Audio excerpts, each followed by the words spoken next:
ठीक है। चलो नेक्स्ट क्वेश्चन नंबर 4 पे चलते हैं। तो क्वेश्चन नंबर 4 में देखिए, क्वेश्चन नंबर 4 में जब देखेंगे, 1 मिनट है ना, आप एक बार बनाइए क्वेश्चन नंबर 4 को, क्वेश्चन नंबर 4 में बनाइए आप।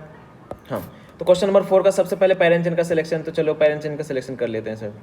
आपको आइडिया लग गया हो कि लेफ्ट से नंबरिंग करने हैं या राइट से नंबरिंग करने हैं। आप किधर से करेंगे? लेफ्ट से नंबरिंग। 1 2 3 4 5 एंड 6 7। तो टोटल नंबर पेरेंट चेन में कितने कार्बन है? 7 कार्बन है। 7 कार्बन, उसके लिए हम क्या लिखेंगे? हेप्ट। 7 कार्बन है तो हेप्ट लिखेंगे, और जो हेप्ट लिखेंगे है ना, ये हेप्ट बाद में लिखेंगे, पहले हम उसका क्या लिखेंगे, जो सब्सटीट्यूएंट है उसको लिखेंगे विथ अल्फ़ाबेटिकल। अब देखो ये ब्रोमो है, ये आपका क्या है? इथाइल है, और ये आपका क्या है? क्लोरो है। तो अल्फ़ाबेटिकल पहले ब्रोमो आता है, फिर क्लोरो आता है, फिर आपका इथाइल आता है। तो पोजीशन के साथ नंबरिंग लिखने हैं, तो 2 ब्रोमो, उसके बाद ABC, 5 क्लोरो, 4 इथाइल, उसके बाद हेप्टेन। क्लियर है? क्वेश्चन नंबर 4 हो गया ये आपका, क्वेश्चन नंबर 4 है। नेक्स्ट चलते हैं क्वेश्चन नंबर 5 के पास। चलो, तो क्वेश्चन नंबर 5 में देखिए, बहुत ही अच्छा क्वेश्चन है ये, है ना, ये क्वेश्चन आए हुए हैं जेईई में, ये क्वेश्चन आए हुए हैं, तो इसलिए क्वेश्चन नंबर देखिए 5 में। तो क्वेश्चन नंबर 5 में देखेंगे, तो पहले सबसे पहला काम क्या करना होगा आपको? पेरेंट चेन का सिलेक्शन करना होगा। क्या करना होगा? पेरेंट चेन का सिलेक्शन। तो सबसे पहले देखिए पेरेंट चेन का सिलेक्शन करते हैं। तो ये देखिए इस तरह से हम आगे पेरेंट चेन का सिलेक्शन ऐसे कर लेते हैं, जिसमें जितने ज़्यादा नंबर ऑफ कार्बन आएंगे, ठीक है। उसके बाद आपको क्या करना? नंबरिंग। तो नंबरिंग देखो, इधर से अगर हम नीचे से नंबरिंग करते हैं तो ये मिनिमम पोजीशन मिलेगा ब्रोमीन को और क्लोरीन को, लेकिन अगर ऊपर से नंबरिंग करते हैं तो NO नाइट्रो को तो मिनिमम पोजीशन मिलेगा, लेकिन क्लोरीन और ब्रोमीन को है ना ज़्यादा नंबर ऑफ मिलेंगे। इसकी वजह से हम क्या करेंगे? नीचे से नंबरिंग करेंगे। लोएस्ट लोकेन रूल या लोएस्ट सेट रूल से आप यहाँ पे नंबरिंग कर सकते हैं, ठीक है। तो चलो नंबरिंग करो पहले। 1 2 3 4 5 6 7 8 9 और ये आपका 10 नंबर, ठीक है। तो 10 हो गया, तो इसका मतलब वर्ड रूट में 10 कार्बन है, तो इसको क्या बोलेंगे? डेक बोलेंगे। अब देखो यहाँ पे कितने ब्रांच हैं, देखो ब्रोमीन है, ब्रांच है, क्लोरीन आपका ब्रांच है। अब देखो यहाँ पे इथाइल, ये आपका इथाइल ग्रुप है, और ये आपका नाइट्रो है। तो सबसे पहले ये ब्रोमीन का B, क्लोरीन का C, इथाइल का E, उसके बाद N का N, ठीक है। तो नेमिंग लिखिए यहाँ पे। कैसे नेमिंग लिखेंगे? सबसे पहले अल्फ़ाबेटिकल में क्या था? ब्रोमीन। तो ब्रोमीन का पोजीशन क्या है? 2। यहाँ पे हम लिख रहे हैं नीचे, ब्रोमीन का पोजीशन क्या है? 2। तो 2 ब्रोमो, उसके बाद क्लोरीन, तो 4 क्लोरो, 2 ब्रोमो 4 क्लोरो। अब देखो 5 और 6 पे इथाइल ग्रुप है, तो क्या लिखेंगे? 5,6 डाई इथाइल, 5,6 डाई इथाइल, है ना, 5,6 डाई इथाइल। उसके बाद आपका नाइट्रो है, तो नाइट्रो कौन से पोजीशन पे? 9। तो 9 नाइट्रो कितने कार्बन? 10 कार्बन। तो क्या लिखेंगे? डेक और ANE लगा लिए, क्या होगा? डेकेन, ठीक है। तो 9 नाइट्रो डेकेन। तो क्या हो गया? 2 bromo 4 chloro 5,6 di ethyl 9 nitro decane. बहुत ही अच्छा क्वेश्चन था ये वाला, ठीक है। चलो अब हम नेक्स्ट बात करते हैं नेक्स्ट क्वेश्चन पे, क्वेश्चन नंबर 6 के बारे में, ठीक है। तो क्वेश्चन नंबर 6 में देखो कि ये आपका पेरेंट चेन का सिलेक्शन हो गया सर, ठीक है। नंबरिंग करने हैं, तो नंबरिंग 1 2 3 4 5। राइट से नंबरिंग कर रहे हैं तो 2 और 4 पे आ रहा है, ठीक है। राइट से नंबरिंग करें तो 2 और 4 से आ रहा है, 4 पे आ रहा है। लेकिन अगर हम नंबरिंग सर लेफ्ट से करें तो 1 2 3 4 और 5, ठीक है। तो यहाँ पे भी आपका 2 और 4 पे आ रहा है, दोनों से 2 और 4 पे आ रहा है। तो अब क्या होगा? तो हमने आपको रूल्स बताए हैं कि अगर नंबरिंग सेम हो जाए लेफ्ट और राइट से, तो उस केस में अल्फ़ाबेटिकल ऑर्डर देखने हैं। अल्फ़ाबेटिकल ऑर्डर ये किसका? सब्स्टिट्यूएंट का। तो ब्रोमीन B है, क्लोरीन C है। तो ब्रोमीन B है तो B पहले आ रहा है, तो B को मिनिमम पोजीशन मिलेंगे। इसका मतलब राइट से जो हमने नंबरिंग किया है 2 सेकेंड पोजीशन पे ब्रोमीन, वो करेक्ट है। तो क्या लिखेंगे? 2 ब्रोमो 4 क्लोरो कितने कार्बन? 5। तो क्या लिखेंगे? पेंट, और सैचुरेटेड है, एल्केन है, तो क्या लिखेंगे? पेंटेन। क्लियर? चलो नेक्स्ट क्वेश्चन, क्वेश्चन नंबर 7 में देखिए। अब देखो यहाँ पे क्वेश्चन नंबर 7 को देखेंगे तो पहले पेरेंट चेन का सिलेक्शन करेंगे सर, और कुछ नहीं करना है, पेरेंट चेन का सिलेक्शन करना, उसके बाद नंबरिंग का हम देखेंगे। तो नंबरिंग का देखेंगे तो देखो नंबरिंग यहाँ पे कि राइट से नंबरिंग करेंगे तो 1 2 3 पोजीशन पे आपका ब्रोमीन आ रहा है और 4 पोजीशन पे क्लोरीन, तो टोटल नंबर 5 कार्बन है। तो क्या करेंगे कि 3 और 4 लिख देंगे। एक बार राइट से भी हम नंबरिंग करके देख लेते हैं सर। तो राइट से 1 2 3 4 एंड 5। तो राइट से जब नंबरिंग करेंगे तो 2 पे आएगा, उसके बाद 3 पे आएगा, तो 7 हो गया, यहाँ पे कितना हो गया 5 हो गया। और लोएस्ट सेट रूल आपको किधर से मिल रहा है, राइट से मिल रहा है। तो राइट से मिल रहा है तो राइट का नंबरिंग एकदम करेक्ट है। तो बताइए नेमिंग क्या लिखेंगे, 3 ब्रोमो, 3 ब्रोमो, उसके बाद 2 क्लोरो एंड कितने कार्बन, 5 कार्बन है, तो क्या लिखेंगे पेंटेन। क्लियर है यहाँ तक, ठीक है। क्वेश्चन नंबर 7 हो गया। अब चलिए क्वेश्चन नंबर 8, ठीक है। क्वेश्चन नंबर 8 पे देखिए। अब देखो क्वेश्चन नंबर 8, ये आपको है ना एक सर्कल दिख रहा है, सर्कल नहीं है, ये बॉन्ड लाइन नोटेशन है। बॉन्ड लाइन नोटेशन भी हमने सेकंड क्लास में पढ़ा है, तो बॉन्ड लाइन नोटेशन अगर नहीं समझ में तो एक बार देख लीजिए जरूर, है ना, बॉन्ड लाइन नोटेशन के लेक्चर। नहीं तो जो देख चुके हैं एकदम आराम से क्वेश्चन का आंसर बताइए जल्दी से, है ना। तो आंसर देखिए, चलो किसी एक को पैरेंट चेन का सिलेक्शन कर लीजिए, सीधा काम खत्म। पैरेंट चेन का सिलेक्शन कीजिए, कर लिया। चलो 1 2 3 4 5, सर किधर से भी नंबरिंग कर लीजिए, 3 पे ही आपका 3 क्या इथाइल ग्रुप आएगा, 2 कार्बन है तो इथाइल ग्रुप। तो नेमिंग क्या लिखेंगे हम यहाँ पे, 3,3 डाई इथाइल, 3,3 डाई इथाइल क्या लिखेंगे pentane, 3,3 di ethyl pentane. Clear है। Question number 8। चलो क्वेश्चन नंबर 9 पे चलिए। क्वेश्चन नंबर 9 बहुत इंपॉर्टेंट है, ठीक है। क्वेश्चन नंबर 9 स्टार मार्क लगा लीजिए। चलो अब क्वेश्चन नंबर 9 में पहले आपको पैरेंट चेन का सिलेक्शन करना होगा। यहाँ पे बहुत ही ज़्यादा इंपॉर्टेंट हो जाता है क्वेश्चन नंबर 9 में पैरेंट चेन का सिलेक्शन। तो देखो पैरेंट चेन का सिलेक्शन में 1 2 3 4 5 6 7 8 9 कार्बन आ गया, ठीक है। और कोई पॉसिबिलिटीज़ है तो एक बार और ट्राई करके देख लीजिए। मेरे ख्याल से तो ये 9 नंबर कार्बन काफ़ी है, ठीक है। फिर भी एक बार हम देख लेते हैं। अगर सर हम यहाँ से नंबरिंग करें तो ये पैरेंट चेन का सिलेक्शन कर ले तो 1 2 3 4 5 6 7 8 ही कार्बन हो रहा है। तो इसका मतलब जो 8 नंबर जो है, ये हमें 9 मिला था, हम 8 क्यों जाएं, समझ रहे हो कि जब हमें 9 नंबर ऑफ कार्बन मिल ही रहा है तो हम 8 पे क्यों जाएं, ठीक है। चलो अब हम बात करते हैं नेक्स्ट, ठीक है। तो नंबरिंग कीजिए। यहाँ पे नंबरिंग किधर से करना चाहेंगे आप, नंबरिंग आपको मेरे ख्याल से राइट से ही करना चाहिए, ठीक है। तो 1 2 3 4 5 6 7 8 9, ठीक है। अब देखो 5 और 3 पे यहाँ पे इथाइल है, ठीक है। उसके बाद यहाँ पे क्या है, प्रोपाइल है। तो इथाइल का नेमिंग पहले हम करेंगे, ठीक है।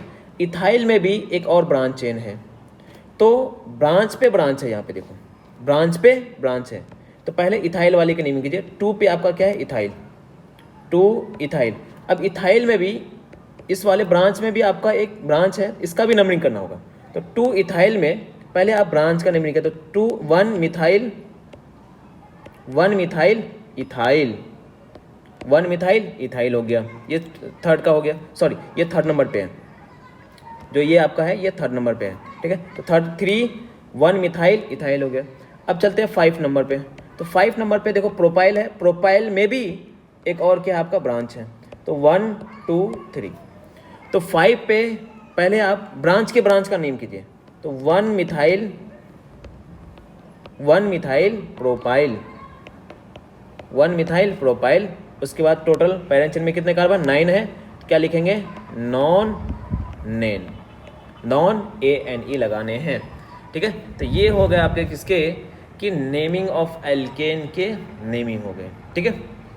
चलो तो अगर कोई डाउट है तो प्लीज़ आप कमेंट में ज़रूर आप लिखें, है ना, कोई डाउट है तो। और आप टेलीग्राम पे भी जुड़ सकते हैं देश की शिक्षा में, है ना। एंड आप इंस्टाग्राम पे भी जुड़ सकते हैं देश की शिक्षा, देश की शिक्षा, ठीक है। चलो अब हम बात करते हैं नेमिंग ऑफ एल्कीन के बारे में। ये एल्केन था, अब हम नेक्स्ट बात करते हैं नेमिंग ऑफ एल्कीन, ठीक है। चलो तो नेमिंग ऑफ एल्कीन में सबसे पहली चीज़ आपको ध्यान रखने है, कौन सी ध्यान रखने है कि C डबल बॉन्ड C अगर आप नंबरिंग कर रहे हैं तो एक कार्बन को आपने नंबरिंग किया है, तो दूसरा कार्बन अगर डबल बॉन्ड से कनेक्टेड है तो उसको नंबरिंग करना ही है। अगर फर्स्ट कार्बन को किया तो उसके सेकंड कार्बन डबल बॉन्ड से जो कनेक्टेड कार्बन है उस सेकंड कार्बन को भी आपको क्या करना है, नंबरिंग करना। अगर 1 दिया है तो सेकंड को क्या है, 2 देना है। अगर 2 दिया है तो यहाँ पे 3 देना ही पड़ेगा, नहीं तो आपका गलत हो जाएगा, ठीक है। चलो अब हम बात करते हैं नेक्स्ट यहाँ इसके नंबरिंग के।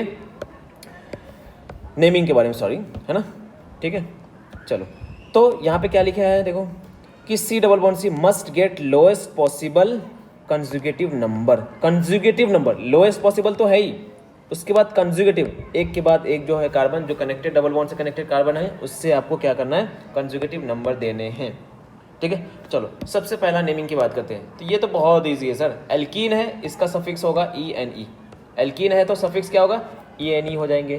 तो ENE हो जाएगा तो बहुत ईजी है सर। कितने कार्बन है आपके यहाँ पे सर, 2 कार्बन है, तो 2 कार्बन है तो क्या लिखेंगे, ईथ, और सफिक्स क्या है, इन, तो क्या लिख लेंगे, एथीन लिख लेंगे, ठीक है। नेक्स्ट बात करते हैं, यहाँ पे देखो कितने कार्बन है, 3 कार्बन है, तो बहुत ईजी है सर, क्या लिखेंगे, प्रोप और डबल ई, प्रोप इन, डबल बॉन्ड है तो इन लगा लेंगे। चलिए नेक्स्ट हम बात करते हैं क्वेश्चन नंबर 3। क्वेश्चन नंबर 3 में कितने कार्बन है सर, 4 कार्बन है, तो क्या लिखेंगे, ब्यूट, एंड यहाँ पे 1 डबल बॉन्ड है तो ब्यूटीन। देखो अभी तक तो कोई दिक्कत नहीं था, अभी तक हम 10th क्लास में भी पढ़े हैं, ये आपके तीनों कंपाउंड आपने 10th क्लास में बेसिकली आपने पढ़ा ही होगा।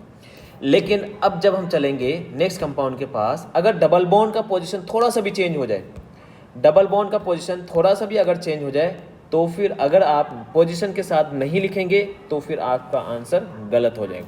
इसका जो है, जो 3rd नंबर क्वेश्चन है, इसका आप ब्यूट 1 इन भी लिख सकते हैं, ब्यूट 1 इन।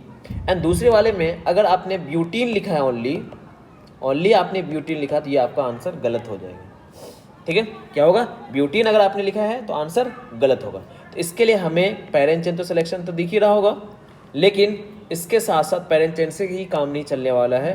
यहाँ पे आपको क्या करना पड़ेगा, नंबरिंग भी करना, तो 1 2 3 और ये 4, तो नंबरिंग करेंगे तो सेकंड पे आपका क्या आ रहा है, डबल बॉन्ड आ रहा है, तो सेकंड पे डबल बॉन्ड आ रहा है तो क्या लिखेंगे, ब्यूट 2 इन। क्लियर है, तो ये आपका करेक्ट नेम है, और ऊपर वाला जो नंबरिंग है वो नेमिंग गलत नेमिंग है, ठीक है।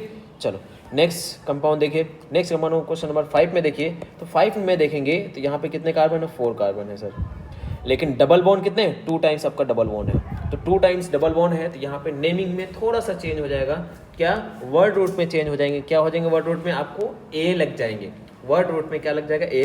तो पहले देखो वर्ड रूट में कितने कार्बन है, 1 2 3 4 कार्बन है, तो सर 4 कार्बन लिख देते, क्या लिखते, ब्यूट। हमने आपको बताए थे प्रीवियस क्लास में, तो अगर डबल मल्टीपल बॉन्ड और डबल बॉन्ड 2 टाइम्स हो जाए, 3 टाइम्स हो जाए, या मोर देन 1 टाइम्स आ जाए, तो वर्ड रूट में हम क्या लगा लेते हैं, ए लगा लेते हैं, तो क्या हो जाएगा, ब्यूटा, उसके बाद नंबरिंग 1 2 3 4, तो 1 पे है और 3 पे है, तो ब्यूटा 1,3 डाइइन, ब्यूटा 1,3 डाइइन, ये आपका करेक्ट नेमिंग हो जाएगा। अगर ब्यूट 1,3 डाइइन लिखा तो आपका आंसर गलत हो जाएगा। क्लियर है यहाँ तक, ठीक है। इस तरह से आप नेमिंग करेंगे यहाँ पे। चलो next compound question number 6। Question number 6, तो क्वेश्चन नंबर 6 में देखें तो सबसे पहले आप पैरेंट चेन का सिलेक्शन, तो पैरेंट चेन का सिलेक्शन कैसे करेंगे, सबसे पहले फंक्शनल ग्रुप तो है नहीं, उसके बाद मल्टीपल बॉन्ड, जितने ज़्यादा नंबर ऑफ मल्टीपल बॉन्ड आ जाए पैरेंट चेन में, उतना ही कोशिश कीजिए कि number of multiple bond max to max आए, ठीक है। तो यहाँ पे हम बात करते हैं मल्टीपल बॉन्ड, तो मल्टीपल बॉन्ड में देखिए एक आपका यहाँ पे ब्रांच हो गया, अब यहाँ पे ब्रांच है, तो 2 टाइम्स मल्टीपल बॉन्ड आया है, इसका मतलब है कि रूट वर्ड में ए तो लगेगा ही, ठीक है। तो 1 2 3 और ये 4 हो गया, तो क्या हो जाएगा आपका, ब्यूट हो जाएगा, ठीक है, ब्यूट हो गया। उसके बाद आपको क्या लगाना है, डबल बॉन्ड 2 टाइम्स है, तो इसका मतलब ब्यूटा, सॉरी पहले आप यहाँ पे ब्रांच का नेमिंग करेंगे, सॉरी ब्रांच का पहले आप नेमिंग करेंगे, तो ब्रांच आपके क्या है, 2 टाइम्स आपका ब्रांच आ गया, तो 2 टाइम्स ब्रांच आया तो कितने, मिथाइल ग्रुप यहाँ पे लगा हुआ, यहाँ पे मिथाइल ग्रुप लगा है, तो 2,3 डाई मिथाइल, 2,3 डाई मिथाइल, बताओ कितने कार्बन है, 4 कार्बन, तो ब्यूट, और डबल बॉन्ड आपका 2 टाइम्स है तो ब्यूटा, उसके बाद पोजीशन के साथ 1,3 डाइइन। क्लियर है, चलो क्वेश्चन नंबर 6 समझ में आएगा। तो क्वेश्चन नंबर, अब हम चलते हैं 7 पे। तो क्वेश्चन नंबर 7 में देखिए, क्वेश्चन नंबर 7 में जब देखेंगे तो यहाँ पे देखिए ये आपका पेरेंट चेन हम लेंगे, क्यों इसलिए लेंगे पेरेंट चेन में, क्योंकि यहाँ पे सर 2 टाइम्स डबल बॉन्ड आ रहे हैं। अगर आप पूरा का ऐसे लेंगे, यहाँ पे देखोगे तो ये 5 कार्बन तो है, लेकिन इसमें एक ही डबल बॉन्ड है, लेकिन इस वाले में आपका 4 कार्बन है, लेस नंबर ऑफ कार्बन, लेकिन 2 डबल बॉन्ड है, तो इसलिए आप प्रेफर करेंगे कि मल्टीपल बॉन्ड को, पहले मल्टीपल बॉन्ड देखना, अगर मल्टीपल बॉन्ड नहीं है या मल्टीपल बॉन्ड सेम है तो फिर आप किस पे जाएंगे, कार्बन पे। तो यहाँ पे नंबरिंग करना है, तो नंबरिंग करेंगे तो 1 2 3 और ये 4। तो 2 पे आपका क्या है, प्रोपाइल, 3 कार्बन है तो क्या हो जाएगा ये प्रोपाइल। तो 2 प्रोपाइल कितने कार्बन, 4, तो ब्यूटा, ठीक है, ब्यूटा 1,3 डाई ई। और यहाँ पे ब्यूटा में क्या लगेगा, ये स्मॉल, याद रखना ब्यूटा में स्मॉल लगेगा, ठीक है। चलो क्वेश्चन नंबर ये आपका 7 हो गया। क्वेश्चन नंबर, अब हम आगे चलते हैं क्वेश्चन नंबर 8। क्वेश्चन नंबर 8 का आंसर आप बताएंगे, ठीक है। क्वेश्चन नंबर 8 का आंसर आप खुद बताएंगे, ठीक है, आराम से। पहले आप पैरेंट चेन का सिलेक्शन कर लो सर। ये देखिए पैरेंट चेन का सिलेक्शन, वाइट वाला जो है ना, पैरेंट चेन का सिलेक्शन कर लिया। अब देखो यहाँ पे क्लोरीन आ गया, यहाँ पे ब्रोमीन आ गया, बहुत ईजी है। देखो 1 2 3 4 5 और ये 6 हो गया। तो क्लोरीन एंड ब्रोमीन ये क्या ब्रांच में आया, तो क्या लिखेंगे पहले, अल्फ़ाबेटिकल लिखेंगे। तो क्या लिखेंगे, 5 ब्रोमो 3 क्लोरो, 5 ब्रोमो 3 क्लोरो। उसके बाद हेक्स 6 कार्बन है तो हेक्सा, एंड उसके बाद 1,3 डाइइन, काम खत्म, ठीक है। चलो नेक्स्ट अब हम बात करते हैं, है ना, और भी क्वेश्चंस हैं हमारे पास नेमिंग ऑफ एल्कीन में, ठीक है। अब देखो नेमिंग ऑफ एल्कीन में सर एक चीज़ तो बता दिया आपने कि जिसमें जितने ज़्यादा नंबर ऑफ ब्रांच चेन आएंगे, मल्टीपल बॉन्ड आएंगे, उसको हमें पेरेंट चेन में सिलेक्शन करना। लेकिन ऐसा हो सर, यहाँ पे ऐसा कंडीशन आ गया, देखो कि सर हमें पेरेंट चेन सिलेक्शन कर रहे हैं, लेकिन इसमें क्या आ गया, एक तो सर ब्रांच में आ गया double bond.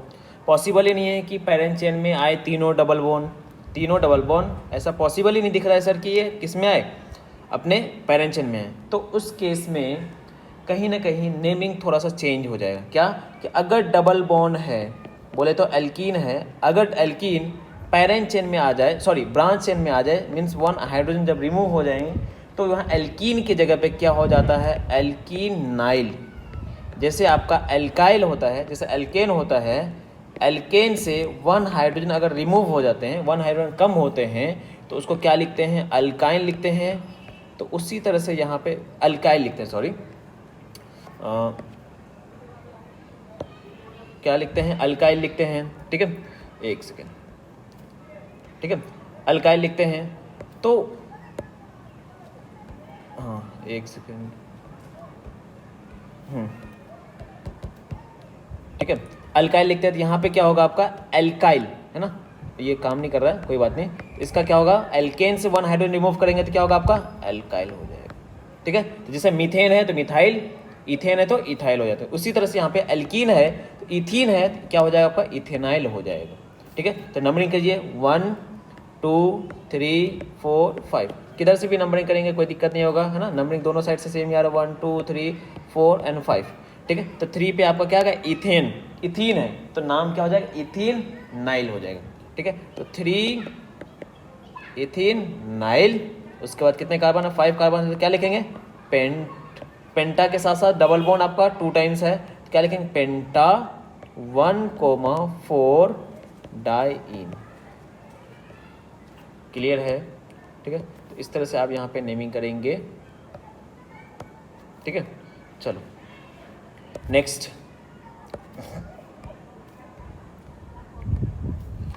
Question number 10। Question number 10 देखिए, क्वेश्चन नंबर 10 का आंसर बताइए, आप खुद बताएंगे क्वेश्चन नंबर 10 का आंसर कैसे। पहले आप सर पेरेंट चेन का सिलेक्शन करेंगे, तो पेरेंट चेन का सिलेक्शन कर लो जल्दी से, नंबरिंग कीजिए 1 2 3 4 5 6 7 8 कार्बन हो गया।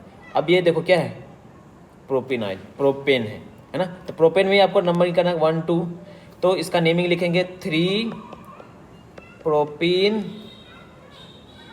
तो 3 प्रोपीन के साथ साथ आपको यहाँ पे प्रोपीन में डबल बॉन्ड जो है, प्रोपीन में यहाँ पे जो डबल बॉन्ड है ये कहीं ना कहीं सेकंड पोजीशन पे है। क्या है, सेकंड पोजीशन है। तो यहाँ पे लिखना क्या है आपका, 3 प्रोप लिखना है। अच्छा इसको ऊपर लिखना थोड़ा सा, एक सेकेंड, 3 प्रोप लिखना है। एक मिनट रुक जाओ थोड़ा सा ना, आप जब तक आप कर सकते हैं नेमिंग, कोई दिक्कत नहीं है, ठीक है। क्या लिखे, अच्छा गलत हो गया क्या, ओके एक सेकेंड थोड़ा सा,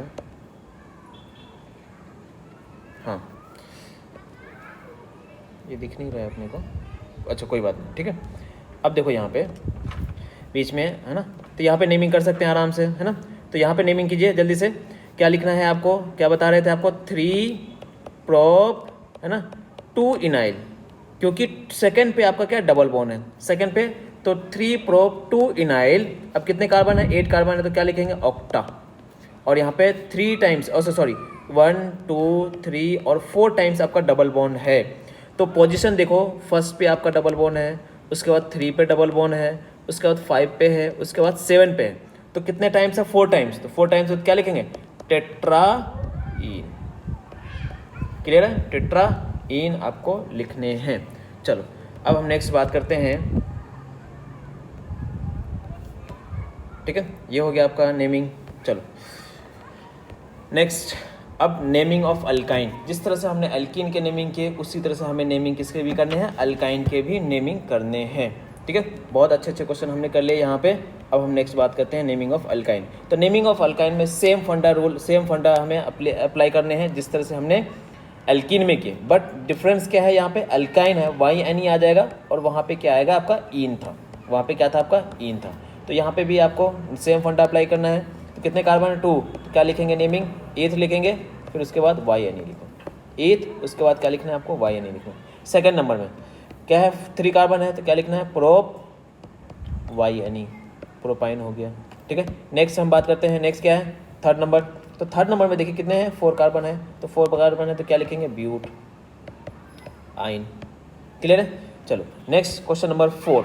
तो 4 में देखिए यहाँ पे सेम देखो, मल्टीपल बॉन्ड आपका क्या आ गया, मिडिल में आ गया। तो मिडिल में आ गया तो ब्यूटाइन नहीं लिखेंगे, ब्यूट 2 YNE लिखेंगे, ब्यूटाइन लिखेंगे, ठीक है। तो ब्यूटाइन लिखेंगे। चलिए क्वेश्चन नंबर 5 पे चलते हैं। क्वेश्चन नंबर 5 में देखो पैरेंट चेन का भी सिलेक्शन करना है और नंबरिंग भी करने हैं। तो अभी तक सब्स्टिट्यूएंट आया नहीं था, इसलिए हमने नंबरिंग नहीं किया था, ठीक है। हाँ नंबरिंग नहीं किया था। तो अब देखो यहाँ पे अगर मल्टीपल बॉन्ड का पोजीशन भी चेंज हो रहा है तो फिर आपको भी नंबरिंग वहाँ पे करना ही पड़ेगा। अब यहाँ पे देखिए 1 2 3 और ये 4। तो 3 पे आपका क्या है, ब्रोमीन लगा हुआ है ना। तो 3 पे ब्रोमीन है तो क्या लिखेंगे, 3 ब्रोमो ब्यूट 1 आइन। तो इस तरह से आप अल्काइन के नेमिंग करेंगे, अनसैचुरेटेड हाइड्रोकार्बन की नेमिंग, ठीक है। चलो कुछ और भी है कि सर ऐसा भी कंपाउंड हो सकता है कि जिसमें आपके double bond and triple bond sir दोनों ही आ जाए। तो अब देखो यहाँ पे दोनों ही डबल बॉन्ड और ट्रिपल बॉन्ड आए तो किसको प्रेफरेंस करेंगे, तो वहाँ पे आपको मिनिमम पोजीशन को प्रेफर करने हैं। अगर मिनिमम पोजीशन सेम पोजीशन पे आए, सेम नंबर पे आए, तो उस केस में आपको अल्फ़ाबेट देखना है। अल्फ़ाबेट बोले तो एल्कीन जो है ना, तो ईन पहले आ रहा है तो ईन को पहले नंबरिंग करना है। जैसे देखो एग्जांपल 1 2 3 और ये 4। तो अगर हम लेफ्ट से नंबरिंग करेंगे तो 1 2 3 and 4, ठीक है, 1 2 and 3 4। तो नंबरिंग देखो 1 पे भी आ रहा है, उसके बाद 3 पे आ रहा है, दोनों तरफ से 1 and 3। तो जो यहाँ पे आपका डबल बॉन्ड है, जो डबल बॉन्ड और ट्रिपल बॉन्ड है, जो मिनिमम पोजीशन, तो डबल बॉन्ड को आपको मिनिमम पोजीशन देने बोले तो इन और YNE है, तो इन पहले आ रहा है तो पहले इसके नेमिंग करने हैं, ठीक है। तो क्या लिखना, कितने कार्बन है, 4 कार्बन है, तो क्या लिखेंगे ब्यूट, ब्यूट के बाद 1 इन, उसके बाद 3 आइन, ब्यूट 1 इन 3 आइन आपको लिखने हैं। क्लियर है। क्यों हमने 1 लिखा, क्यों इनको प्रेफरेंस किया, क्योंकि अल्फ़ाबेट था, अल्फ़ाबेटिकल ई पहले आ रहा था। चलो क्वेश्चन नंबर चलते हैं 7 में। अब देखो क्वेश्चन नंबर 7 में कैसे करेंगे नंबरिंग। देखो नंबरिंग कर लिया, यहाँ पे देखो पेरेंट चेन का सिलेक्शन करो 1 2 3 4 5, पेरेंट चेन का सिलेक्शन कर लिया, नंबरिंग भी कर लिया। अब नंबरिंग देखो अगर हम इधर से करते हैं, लेफ्ट से करते हैं, तो 1 पे आ रहा है, उसके बाद किस पे आ रहा है, 3 पे आ रहा है, 1 and 3 पे आ रहा है। लेकिन अगर यहीं पे आप राइट से नंबरिंग कर लें, किधर से नंबरिंग करें, राइट से नंबरिंग करें, तो राइट से भी नंबरिंग करके देखो 1 2 3 4 and 5 किस पे आ रहा है आपका, 2 पे आ रहा है, उसके बाद आपका 2 पे and 4 पे आ रहा है, तो 2 and 4। तो जो मिनिमम किस पे आ रहा है आपका 1 and 3, 1 and 3 बोले तो लेफ्ट से नंबरिंग आपका करेक्ट है। तो 1 पे आपका क्या आया है, ट्रिपल बॉन्ड, एंड 3 पे क्या है, डबल बॉन्ड। तो नंबरिंग नेमिंग तो आप पोजीशन के अकॉर्डिंग से, अल्फ़ाबेट के अकॉर्डिंग से ही लिखेंगे। तो कितने कार्बन है, पेंट, तो पेंट हो गया, एंड 3 पे ईन आया है तो ईन को पहले लिखेंगे, उसके बाद 1 आइन, पेंट 3 इन 1 आइन, ये नेमिंग हो जाएगा। उसके बाद चलिए एक और लास्ट क्वेश्चन है, इस क्वेश्चन को भी देखिए। अब यहाँ पे देखिए इसके नंबरिंग किधर से करना चाहेंगे आप, इधर से नंबरिंग करना चाहेंगे, 1 2 3 4 एंड ये 5, ठीक है। तो क्या हो जाएगा आपका, यहाँ पे भी 3 कार्बन। अच्छा, सेम टू सेम क्वेश्चन है, देखो question number 7 and question number 8 दोनों ही क्वेश्चन क्या है आपके, सेम क्वेश्चन है। तो पेन 3 इन 1 आइन आंसर हो जाएगा, ठीक है। तो ये थे आपके naming of alkene, alkane, alkyne, ठीक है। Naming of alkene, alkane and alkyne, ठीक है। अब हम नेक्स्ट क्लास में हम साइक्लो कंपाउंड के नेमिंग के बारे में बात करेंगे। साइक्लो कंपाउंड बोले तो रिंग फॉर्म में अगर हैं तो इसमें नेमिंग हमें कैसे करने हैं, एंड अगर सर रिंग के साथ साथ कहीं ना कहीं आपका ओपन चेन भी कनेक्टेड हो जाए तो इसके नेमिंग कैसे करने हों, ठीक है। तो आज के लिए इतना ही रखते हैं फिलहाल, ठीक है। Thank you so much, bye bye, है ना। एंड अगर आपको ये वीडियो अच्छा लगे तो सब्सक्राइब कीजिए, लाइक कीजिए, कमेंट करिए और दोस्तों को शेयर कीजिए, ठीक है। एंड बाकी कोई डाउट हो तो आप देश की शिक्षा इंस्टाग्राम एंड टेलीग्राम पे आप हमसे डाउट पूछ सकते हैं। Thank you so much, bye bye.